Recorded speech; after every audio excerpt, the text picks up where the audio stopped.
transportasi. Saya kalau ketemu saya naik sepeda, sekarang saya sering kembali naik sepeda, sering banyak yang tanya, Pak, itu sepedaannya apa rutin? Jadi rutin itu dipandang sebagai olahraga rutin. Sebenarnya kami bersepeda sebagai kegiatan bekerja, bekerjanya menggunakan sepeda. Jadi kami mengubah mindset itu dari sepeda sebagai alat olahraga menjadi sepeda sebagai alat transportasi. Begitu alat transportasi, kemana saya bisa. Dan ini Pak, kalau tadi waktunya nggak mepet, saya kesini juga naik sepeda Pak. Karena biasanya kalau ke Kemayoran ada kegiatan kami naik sepeda. Ini kita lakukan dalam rangka mengkampanyekan urutan tadi: jalan, kaki, listrik atau sepeda, lalu kendaraan umum, lalu kendaraan pribadi. Nah, yang kendaraan umum tadi sudah saya jelaskan, kita expand kendaraan umum ini. Selamat. Luar biasa itu. Sejak Lingko udah berdiri Pak. Zero isian.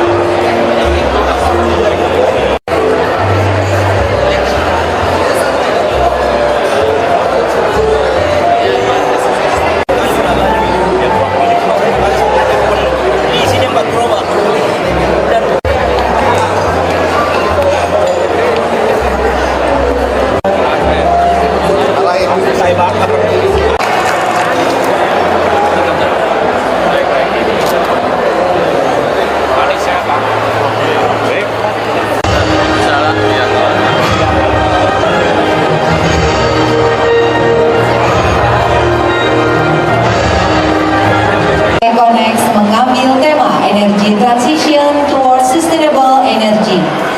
Baik Bapak dan Ibu hadirin yang kami hormati, untuk mengawali rangkaian acara kita pada hari ini, kami mohon kesediaan untuk dapat berkenan memberikan keynote speech. Kami undang dengan hormat kepada Bapak Anies Rashid Baswedan, PhD, kami persilakan. Hadirin beri sambutan paling hangat untuk Bapak Anies, kami persilakan Bapak. Potret tentang Jakarta. Kita ini saat ini adalah kota megapolitan terbesar di belahan selatan dunia dengan areanya 660 km persegi dan kepadatan penduduknya 14,5 ribu orang per kilometer persegi dengan total penduduk 10,3 juta. Sementara kalau kita masukkan seluruh Jakarta, seluruh Jabodetabek, total kita adalah 30 juta. Dan kalau dicek di ruangan ini berapa yang Jakarta, berapa yang luar, mungkin porsinya cukup merata. Kita cukup berimbang. Nah, apa tantangan terbesarnya? Kenapa kita perlu melakukan urban regeneration? Sebenarnya kalau disebut ada dua urusan besar yang ada di Jakarta. Satu adalah masalah tantangan lingkungan hidup. Yang kedua adalah tantangan sosial ekonomi.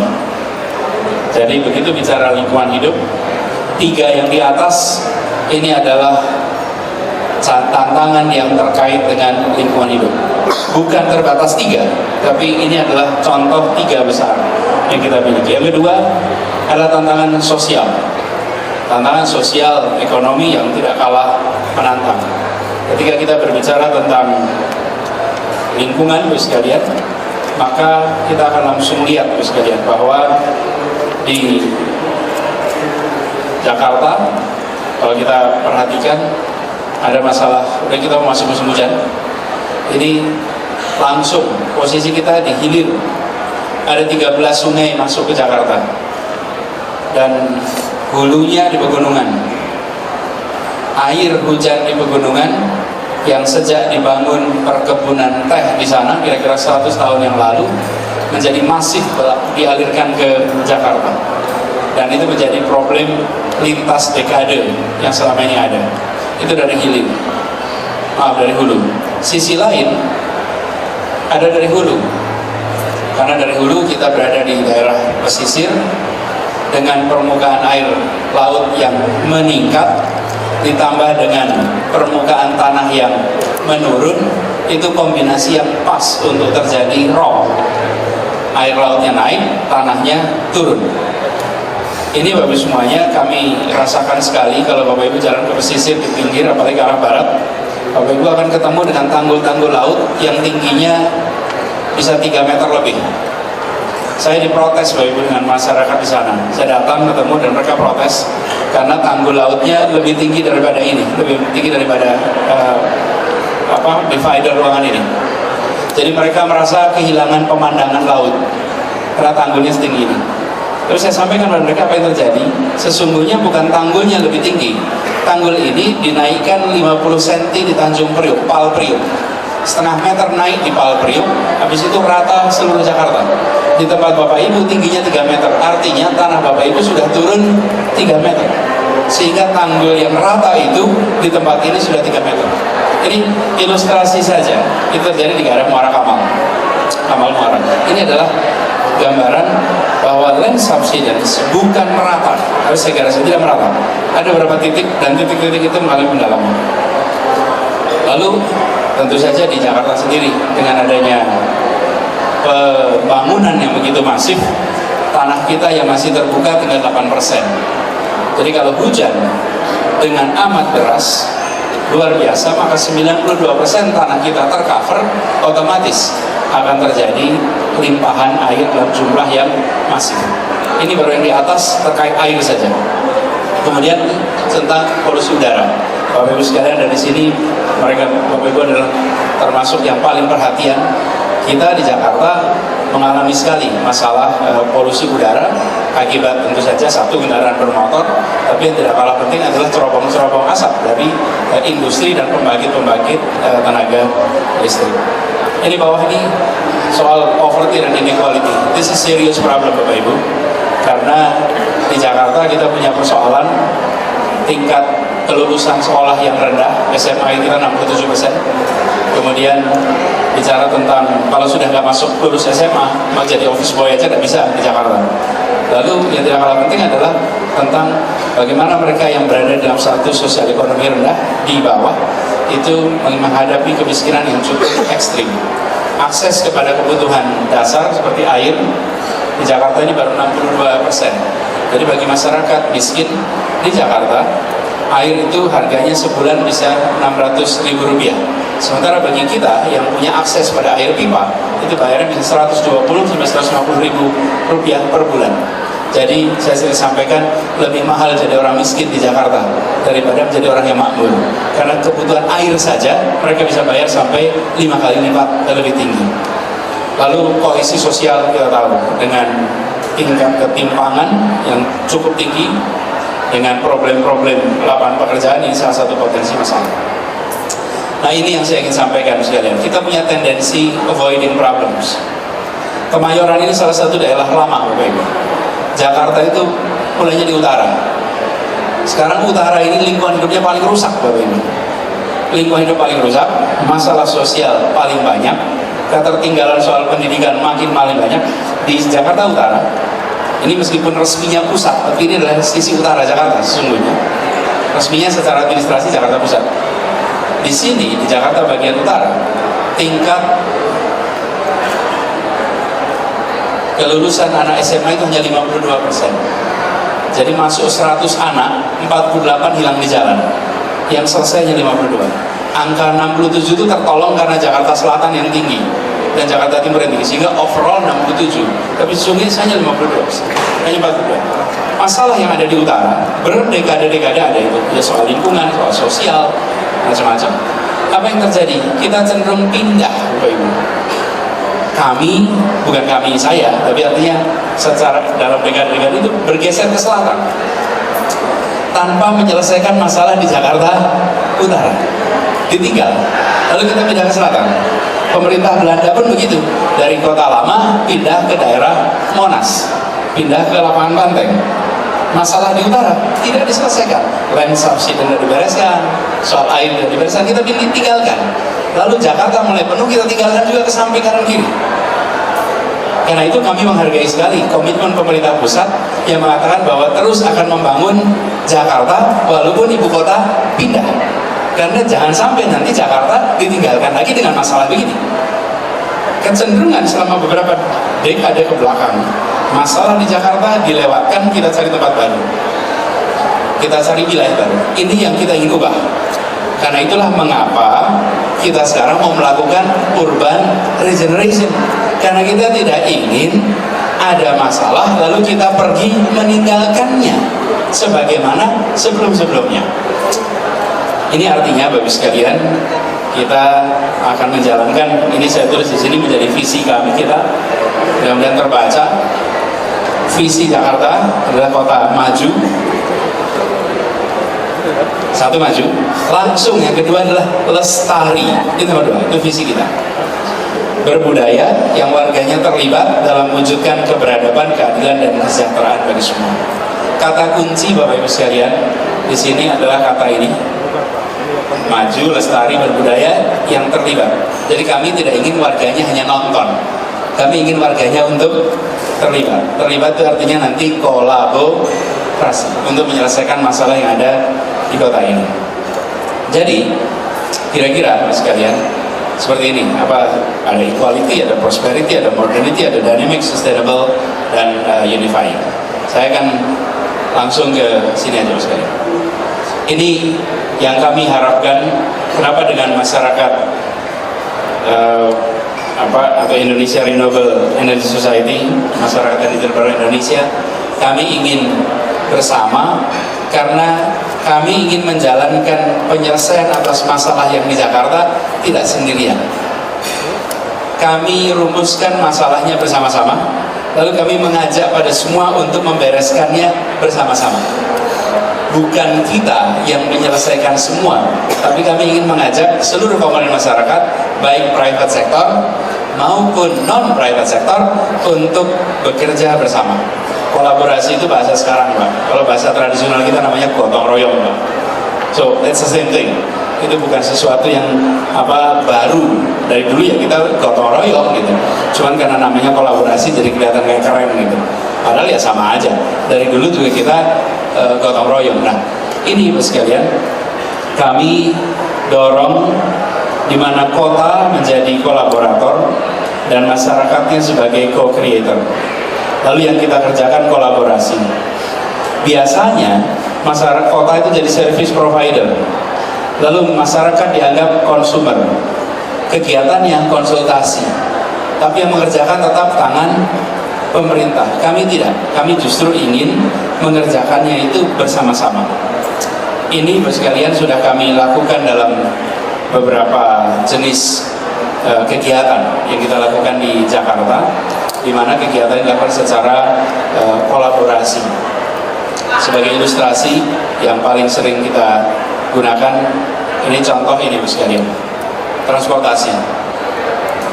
Transportasi ini Bapak sekalian saya hormati, bisa saja melihat masalah transportasi di Jakarta, lalu Pemprov membesarkan armada, lalu menjangkau semua wilayah. Yang dikerjakan tidak, mengajak seluruh pelaku transportasi umum di Jakarta untuk berada dalam satu sistem yang sama. Jadi semua berkembang dan kita berkolaborasi dalam sebuah sistem yang terintegrasi. Jadi tidak perlu mati, justru bisa semuanya hidup. Dan ketika itu diintegrasikan dalam sebuah satu sistem, namanya sistem Jaklingko, apa yang terjadi? Yang paling gampang lihat ujungnya aja sekalian. Kalau jumlah armada itu kan ada uang. Kalau jumlah rute meningkat karena ada armada. Tapi kalau jumlah penumpang berarti ada konversi dari menggunakan kendaraan pribadi ke kendaraan umum. Angkanya di sini dari 338.000 di tahun 2016 sekarang melonjak menjadi 700.000 di tahun 2019. Lompat hampir lebih dari 2 kali lipat dalam waktu praktis 2 tahun. Nah, ini terjadi lagi-lagi karena ada kolaborasi. Dan alhamdulillah Dengan cara seperti itu, Jakarta masuk satu dari 3 kota yang disebut sebagai most improved public transport in the world. Jadi kita we're not doing bad. Jadi bulan Januari awardnya akan diberikan kepada kita. Nah, Sustainable Transport Award. Di sini Bapak sekalian saya hormati, apa yang bergeser?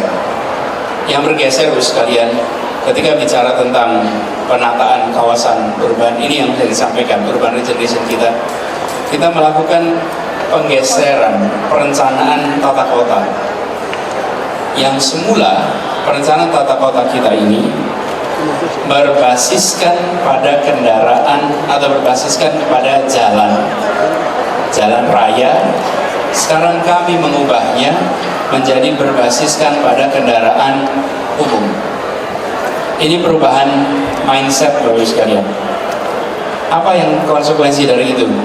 Konsekuensi dari itu Bapak sekalian, rencana tata kota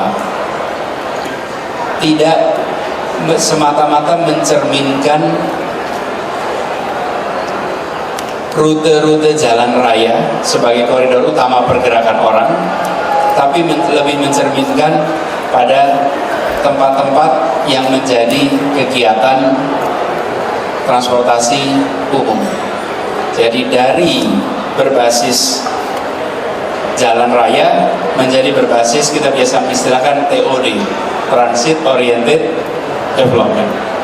Jadi Bapak sekalian saya hormati, di Jakarta ini ada 53 stasiun kereta api. Ada MRT itu 16 ya.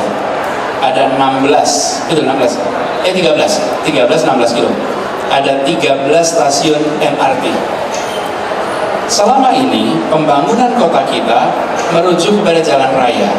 Kalau Bapak Ibu punya gedung di samping jalan raya, maka gedung itu akan meningkat tinggi. Dia diizinkan untuk punya KLB yang tinggi. Kenapa? Karena dia di pinggir jalan raya. Makin jauh dari jalan raya, harusnya makin pendek. Makin sempit jalannya, makin tipis atau makin pendek gedungnya. Makin besar jalannya, makin tinggi. Ini semua mengasumsikan semua orang menggunakan kendaraan pribadi, menggunakan motor pribadi, mobil pribadi. Kita selama ini bangun begitu. Efeknya apa yang terjadi? Dalam peraturan kita sendiri, kalau membangun apartemen itu harus bikin tempat parkir yang cukup. Itu kalau bikin tempat parkir yang cukup itu artinya apa sih? Artinya silahkan Anda pakai kendaraan pribadi. Bapak Ibu bangun gedung harus punya tempat parkir yang cukup. Kami yang mengharuskan. Artinya kami semua memaksa pelaku industri untuk rame-rame mengisinya dengan kendaraan bermotor pribadi. That's our mindset. Kalau mereka mengajukan, ada yang ngajuin gedung, minta izin tidak punya tempat parkir, harus ada diskresi gubernur untuk diizinkan. Terbalik sekarang kami ubah. Sekarang ini sekalian, justru kita ingin mengurangi lahan yang dipakai untuk parkir kendaraan pribadi.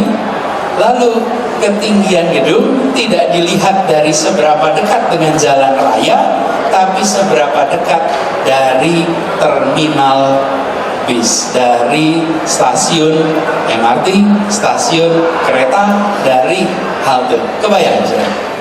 Jadi yang diubah itu adalah tata ruangnya. Karena kalau tata ruangnya diubah, nanti kemudian rencana transportasinya mencerminkan rencana tata ruang. Kalau saat ini yang terjadi sekalian, kita tata ruangnya mengikuti transportasi pribadi. Efek apa efeknya? Punya kendaraan 17 juta. Hari ini mobil dan motor yang tercatat di DKI itu 17 juta. 13 juta motor dan 4 juta kendaraan roda 2. Bila ini dibiarkan terus, pasti Jakarta akan terus menjadi kota dengan kontributor polusi udara paling besar dengan kondensitas sebesar ini.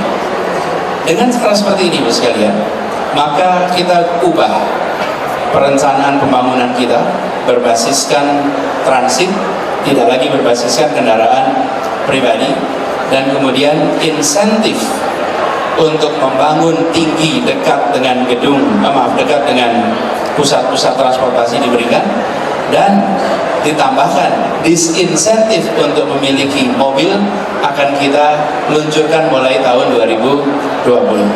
Jadi nanti bos sekalian, di Jalan Sudirman itu sekarang sudah ada MRT.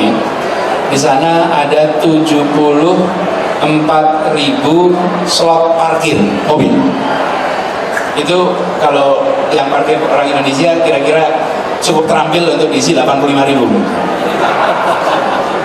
Karena apa? Bisa rapat-rapat gitu. Jadi bayangkan kawasan itu setiap hari mampu menampung itu. Sebetulnya dengan tempat sestrategis itu, yang harus dibangun justru tempat perkantoran, bukan tempat parkiran. Parkirnya di mana? Parkirnya di luar downtown area, di luar pusat perkotaan. Disitulah park and ride dibangun, pindah ke kendaraan umum. Ini bos sekalian yang kita dorong sekarang terjadi. Jadi mulai tahun depan kita akan terapkan disinsentif untuk menggunakan kendaraan pribadi di kawasan-kawasan strategis. Dan kami sendiri Bapak Ibu itu memang tidak membayangkan mengendalikan pengguna kendaraan motor ke downtown. Bapak Ibu mungkin tahu di samping hotel Pak Saripan Pasifik itu ada tanah kosong, itu untuk parkir mobil. Parkir mobil, Bapak Ibu tahu parkir mobil itu sehari berapa bayarnya? Rp5.000. Artinya apa? Gak usah naik MRT, naik mobil saja, parkir di Tamrin Rp5.000 sehari. Tanah siapa? Milik kami. Yang menyediakan UPT siapa? Kami. Jadi kami ini mengundang orang untuk naik mobil. Saya bilang, no, tempatnya sekarang udah ditutup. Dan kami, Jakarta, termasuk kota dengan parkir mobil termurah di dunia. Maksudnya downtown-nya. Kalau ekuivalen dengan kita, harusnya bisa lebih mahal lagi. Jadi nanti, sekalian, perencanaan kita untuk urban regeneration basisnya adalah tata ruang, dari situ turunannya. Kebijakan transportasi, kemudian kebijakan energi, kebijakan soal lingkungan, kebijakan terkait dengan tata perumahan, itu semua turunan dari tata ruang. Dan itu dengan dorongan seperti ini, maka kita berharap masalah-masalah yang kita miliki hari ini bisa kita selesaikan dengan pendekatan yang kolaboratif. Apa contohnya? Nanti saya harap Pak Amin bisa mencontohkan lebih jauh yang terkait dengan pemanfaatan energi listrik rumah, insya Allah bisa dibahas lebih jauh. Lalu kita sendiri Bapak sekalian, yang terkait dengan ini, kita mengubah urutan prioritas pembangunan terkait dengan mobilitas penduduk. Dengan mindset urban regeneration berbasis tata ruang, ada 4 kegiatan pembangunan infrastruktur transportasi yang kita ubah urutannya Bapak Ibu. Urutan pertama selama ini adalah kendaraan pribadi, baru kendaraan umum, baru pejalan kaki, baru sepeda. Sekarang diubah urutannya. Pembangunan infrastruktur transportasi di Jakarta, urutan nomor 1 adalah untuk pejalan kaki. Nomor 1, pejalan kaki. Kemudian yang kedua adalah untuk kendaraan bebas emisi. Apa itu bebas emisi? Sepeda ataupun kendaraan berbasis listrik. Itu yang kedua. Yang ketiga adalah kendaraan umum. Yang keempat baru kendaraan pribadi. Saya sering mengatakan dan sering tanya di banyak forum, ketika ditanya kendaraan apa yang semua orang punya, rata-rata menyebut motor. Sementara saya selalu katakan bahwa kendaraan yang semua orang punya atau alat transportasi semua orang punya adalah kaki. Karena kaki tidak dianggap alat transportasi, maka tidak dibuatkan jalan untuk kaki. Dibuatnya jalan untuk roda. Kalau tidak ada rodanya, bukan alat transportasi. Tidak, alat transportasi bisa kaki. Dan itulah kenapa kita sekarang membangun trotoar-trotoar. Terus sekalian kita sudah 136 km trotoar yang dibangun baru hari ini yang lebar. Dan kita akan perbanyak lagi trotoar-trotoar itu. apa yang muncul kemudian? Trotoar, sepeda. Sepeda juga begitu. Ini masalah energi terbarukan nih. Sepeda ini di Jakarta itu dipandang sebagai alat olahraga, Bapak Ibu. Jadi kalau sepeda itu harus bajunya khusus, sepatunya khusus, topinya khusus, sepedanya khusus, harganya khusus. Nah, yang bisa naik sepeda jadi yang tengah ke atas. Plus yang naik sepeda itu kira-kira pejabat eselon atau kalau di swasta yang middle up eksekutif gitu. Kenapa? Karena mereka punya kamar mandi, Bapak Ibu. Kalau yang staff itu nggak punya kamar mandi. Jadi kantor pun tidak menyiapkan tempat parkir, tidak memikirkan kamar mandi, dan tidak menganggap sepeda sebagai alat transportasi. Saya kalau ketemu saya naik sepeda, sekarang saya sering kembali naik sepeda, sering banyak yang tanya, Pak, itu sepedaannya rutin? Jadi rutin itu dipandang sebagai olahraga rutin. Sebenarnya kami bersepeda sebagai kegiatan bekerja, bekerjanya menggunakan sepeda. Jadi kami mengubah mindset itu dari sepeda sebagai alat olahraga menjadi sepeda sebagai alat transportasi. Begitu alat transportasi, kemana saya bisa. Dan ini Pak, kalau tadi waktunya nggak mepet, saya kesini juga naik sepeda Pak. Karena biasanya kalau ke Kemayoran ada kegiatan kami naik sepeda. Ini kita lakukan dalam rangka mengkampanyekan urutan tadi: jalan, kaki, listrik atau sepeda, lalu kendaraan umum, lalu kendaraan pribadi. Nah, yang kendaraan umum tadi sudah saya jelaskan, kita expand kendaraan umum.